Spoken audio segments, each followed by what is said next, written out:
వందే మాత్రం. నేను మీ journalist Navata. R voice political ఛానల్కి స్వాగతం. నేను ఒక గంజా యొక్క వీడియో చూసిన. అందులో సెక్యూరిటీకి సంబంధించి చాలా మాటలు చెప్పింది అక్క. సెక్యూరిటీ ల్యాబ్స్ అయింది, చాలా పెద్ద పెద్ద వాళ్ళ వీడియోలు చూసిన. ఒక్కళ్ళైనా మాట్లాడతారనుకున్నా, ఒక్కళ్ళు కూడా మాట్లాడకపోవడం బాధాకరం. అని బ్లాస్ట్ చేసిన యదవల కంటే సెక్యూరిటీ ల్యాబ్స్ ద్వారా ప్రభుత్వాన్ని బదనాం చేయాలని మస్తు ప్రయత్నం చేసింది. ఇంకో విషయం కూడా చెప్పింది అక్క. ఇక సెక్యూరిటీ ల్యాబ్స్ అని చెప్పకుండా ఇక ఆడ జరిగిన దాని గురించి మాట్లాడుతూ జాతీయవాదులు అనిపించుకోవడానికి మస్తు ప్రయత్నం చేస్తున్నారు కొంతమంది అని. అక్క, వాస్తవాలని చెప్పేవాళ్ళు జాతీయవాదులు అవుతారు.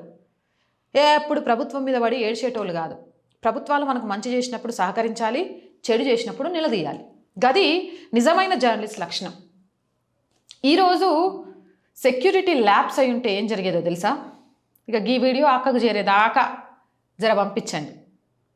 ఇది చాలా చిన్న విషయం కాదు, దీని వెనక చాలా పెద్ద కుట్రే దాగుంది. ఉగ్రవాదులు ప్లాన్ చేసిన దాన్ని చూసుకుంటే జరిగింది చాలా చిన్నదే. మన సెక్యూరిటీ, మన అధికారులు అప్రమత్తంగా ఉండడం వల్ల చాలా పెద్ద ప్రమాదం నుంచి మనం తప్పించుకున్నాం. వీళ్ళ ప్లాన్ కనుక మొత్తం అమలై ఉంటే భారత్లో అనేక చోట్ల ఊహించని భారీ ఉగ్రదాడులు జరిగేవి. ఇప్పటి వరకు మన దేశంలో చరిత్ర గురించి చూసుకుంటే 26/11 ముంబై ఉగ్రదాడులు చాలా పెద్దవి. కానీ ఫరీదాబాద్ మాడ్యూల్లో ప్లానింగ్ మామూలుది కాదు. యావత్ దేశవ్యాప్తంగా వరుస బాంబు పేలులతో భయాందోళనను సృష్టించే ప్రయత్నం చేసిండ్రు. అంటే ముంబై బ్లాస్ట్ల కంటే అతి భయంకరమైన బ్లాస్ట్లు జరిగేవి.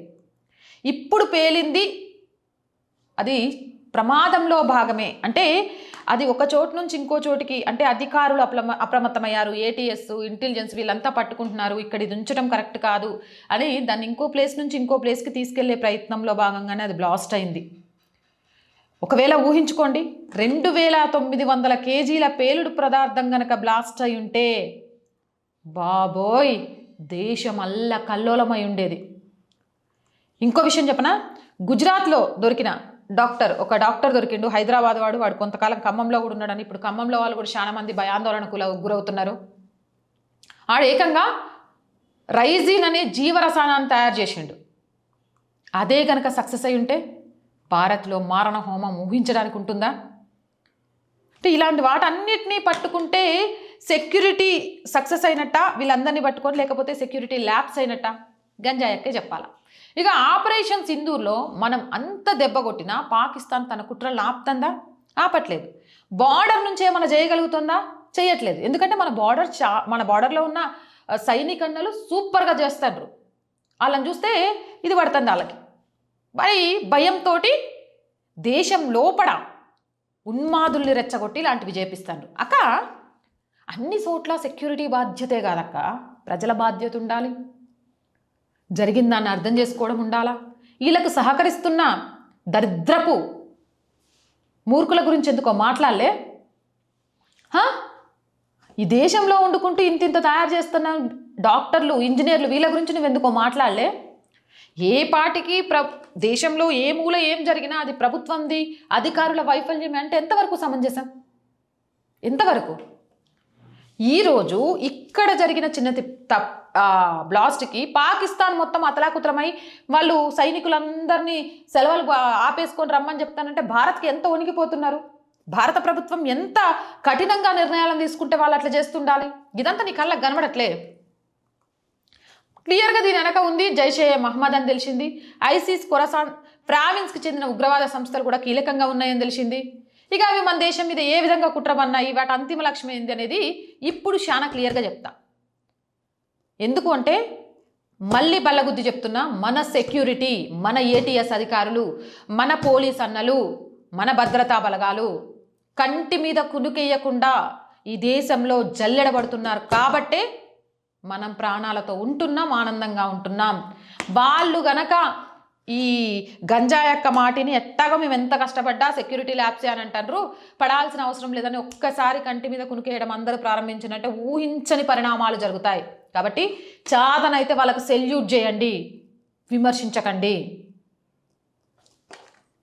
ఇక ఈ మధ్య జరిగిన 2 ఉగ్రవాద మాడ్యూళ్లను భారత భద్రతా బలగాలు భగ్నం చేసినాయి. అందులో మొదటిది రైసిన్ అనే రసాయనాన్ని తయారు చేస్తున్న హైదరాబాద్ వాసి డాక్టర్ సయ్యద్ అహ్మద్ మొహియుద్దీన్.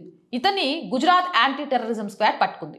ఇతనితో పాటు యూపీకి చెందిన మరో 2 కూడా పట్టుకుంది. అయితే ఈ మొహియుద్దీన్ అనే వ్యక్తి చైనాలో ఎంబీబీఎస్ చేసి వచ్చిండు. ఇతను తయారు చేసిన రైసిన్ అనేది చాలా ప్రమాదకరమైన జీవన రసాయనం. దీన్ని ప్రపంచ దేశాలు ప్రమాదకరమైన రసాయనంగా గుర్తించిండ్రు. దీనికి రంగు, రుచి, వాసన ఉండదు. మనం అన్నంలోనో లేంట్లోనైనా కలిపినా కూడా దీన్ని గుర్తుపట్టలేము. దీన్ని సరే అని కిలోలో, పావు కిలోలో, 100 గ్రాములో కాదు, గింత కలిపినా చాలు, జస్ట్ 1 మిల్లీగ్రామ్ కలిపినా చాలు. అంటే చక్కెర గింజలు ఉంటాయి కదా, అందులో 1 పలుకంత కలిపినా సావడం తథ్యం. దీన్ని తిన్న వెంటనే జావం, అనారోగ్యం వస్తుంది. 6 నుంచి 8 గంటలు దీని ప్రభావం మెల్లిమెల్లిగా పడుతుంది. ఆ తర్వాత రైబోసోమ్స్ దెబ్బతిని శరీరానికి ప్రోటీన్ అందడం ఆగిపోయి మనిషి చచ్చిపోతాడు. ప్రోటీన్ అందకపోతే ఏమైంది? ఇంటర్నల్ ఆర్గాన్స్ ఒక్కొక్కటిగా ఫంక్షన్ ఆగిపోతాయి. సరిగ్గా 36 నుంచి 72 గంటల్లో మనిషి చనిపోతాడు.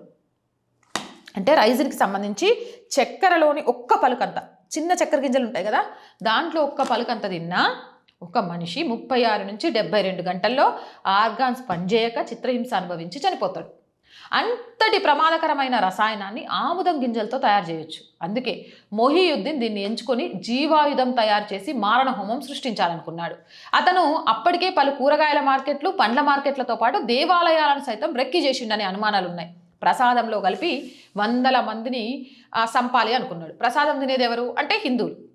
మరి హిందువుల మీద ఈ దరిద్రపోలు చేస్తున్న పని గురించి మాట్లాడే ధైర్యం చేయవేందక్క? హిందువుల మీద జరుగుతున్న మారణ హోమం అని చెప్పడానికి నీకు ధైర్యం ఎందుకు లేకపోయింది అని అడుగుతున్నా. అహ్మద్ మొహియుద్దీన్ లాంటి వాళ్ళు, డాక్టర్ సయ్యద్ అహ్మద్ మొహియుద్దీన్ లాంటి వాళ్ళు హిందువులను చంపడానికి, ప్రసాదాల్లో కలపడానికి రిక్కీ చేసిండ్రు అని తెలిస్తే దాని గురించి మాట్లాడవు. నీకు సెక్యూరిటీ ల్యాబ్స్, కేంద్ర ప్రభుత్వం తప్పిదాలు ఇవే కనబడతాయి. ఈడెనకున్న పాకిస్తాన్కి సంబంధించిన ఐసిస్ ఖురాసాన్ ప్రావిన్స్ ఈ ఉగ్రవాద సంస్థ గురించి నువ్వు మాట్లాడవు. వీళ్ళకి ఇస్తున్న నిధులు అందజేస్తున్న ఉగ్రవాద కార్యకలాపాల కోసం నువ్వు మాట్లాడవు.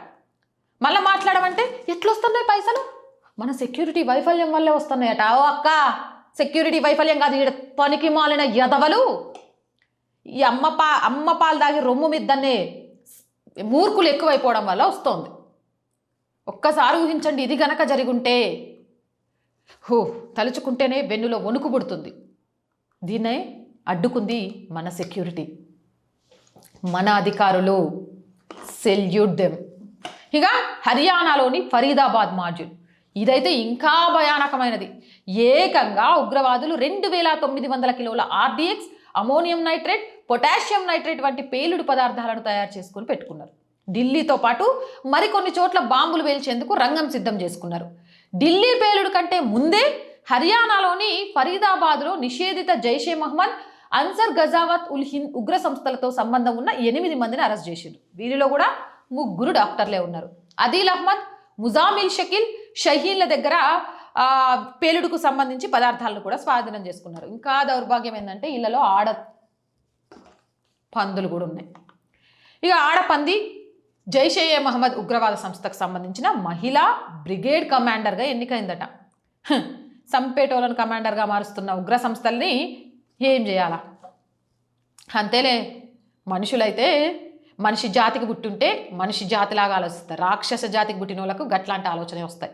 ఇక పేలుడు పదార్థాలతో పాటు ఎలక్ట్రానిక్ పరికరాలు, పత్రాలు, భారీగా మందుగుండు సామాగ్రి ఇలాంటివి చాలా వీరు దేశంలో చాలా చోట్ల ఉగ్రదాడులకు ప్లాన్ చేసిండు. ఢిల్లీలో కూడా ఇంతకంటే పెద్ద దాడినే ప్లాన్ చేసిండ్రు. కానీ ఫరీదాబాద్లో డాక్టర్ దొరికిపోవడంతో మొత్తం అటర్ ఫ్లాప్ అయింది. అక్కడ డాక్టర్లు దొరికిపోయారనే భయం ఉగ్రవాది ఉమర్ అర్థమైంది.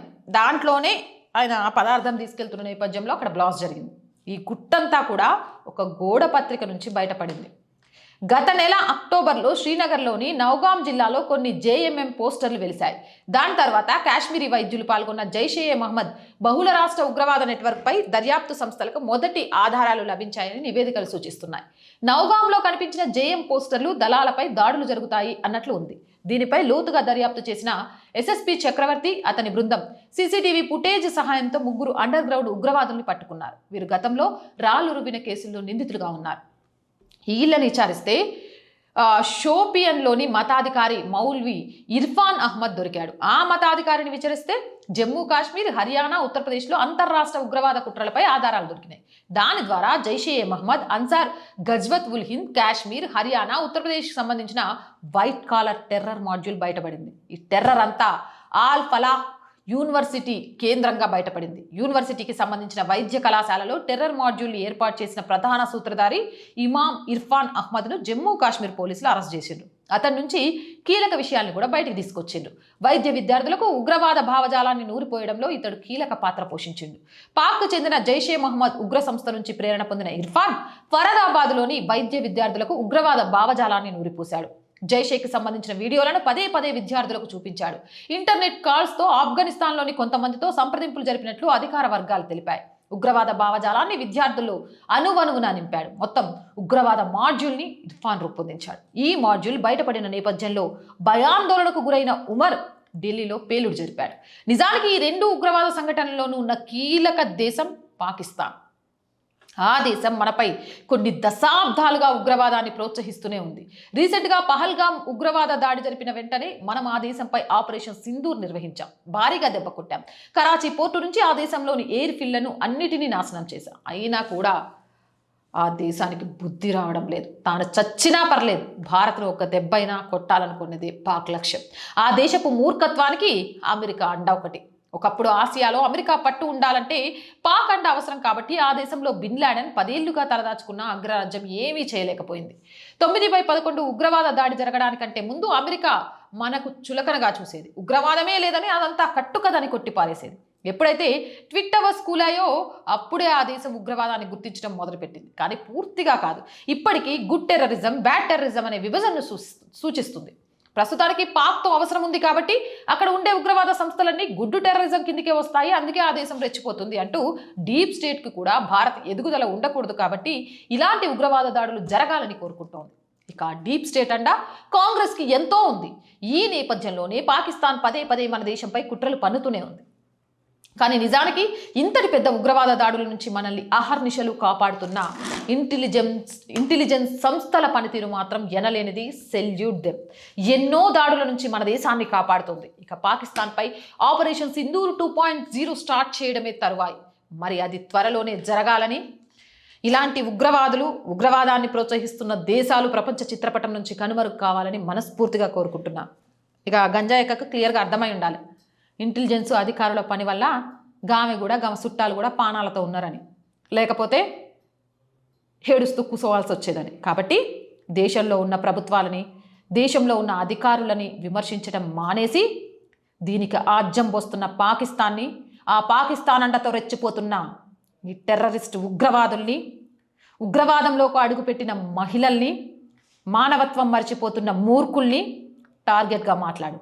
కాస్తైనా నీకు మానవత్వం ఉంది అనుకుంటారు. నేను చెప్పింది నిజమా కాదా? మీ అభిప్రాయం ఏంది? కామెంట్ సెక్షన్లో పెట్టేయండి. మోర్ వీడియోస్ కోసం ఛానల్ని వెంటనే సబ్స్క్రైబ్ చేయండి. అండ్ చాలామందికి చెప్తున్నామండి, వీడియోస్ చూస్తున్న వాళ్ళకు ఆర్ వాయిస్ పొలిటికల్ రెండు మన ఛానల్సే. So please subscribe our channels. మీరు చేసే సబ్స్క్రిప్షన్స్ ఈ ఛానల్స్కి కొండంత బలాన్ని ఇస్తాయి, ఇంకా మంచి మంచి కంటెంట్ తీసుకురావడానికి ఉత్సాహాన్ని ఇస్తాయి.